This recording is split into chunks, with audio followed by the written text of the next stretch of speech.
Welcome to Samba Samba. Enjoy the video. In this video, I will show you how to easily fold your Baby Jogger City Elite stroller.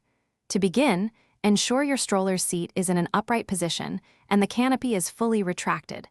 This prepares the stroller for its most compact fold.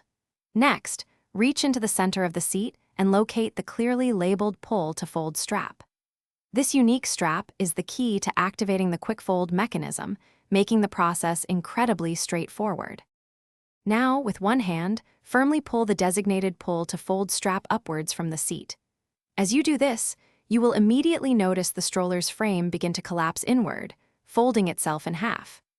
This patented one-hand quick fold technology is designed for ultimate convenience, allowing you to manage other tasks, like holding your child, simultaneously and without any fuss.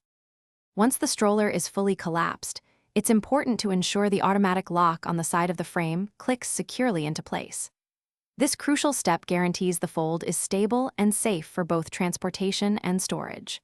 When folded, the stroller measures approximately 82 centimeters long, 68 centimeters wide, and 37 centimeters high, demonstrating its impressive compactness for easy handling. This incredibly easy folding method offers significant convenience, especially for busy parents who are often juggling multiple items or holding a child. The compact folded size, roughly 82 by 68 by 37 centimeters, makes it perfect for fitting into car trunks, closets, or other small storage spaces. It truly simplifies your daily routine, saving you valuable time and effort. Thanks for watching. Consider subscribing if we helped you.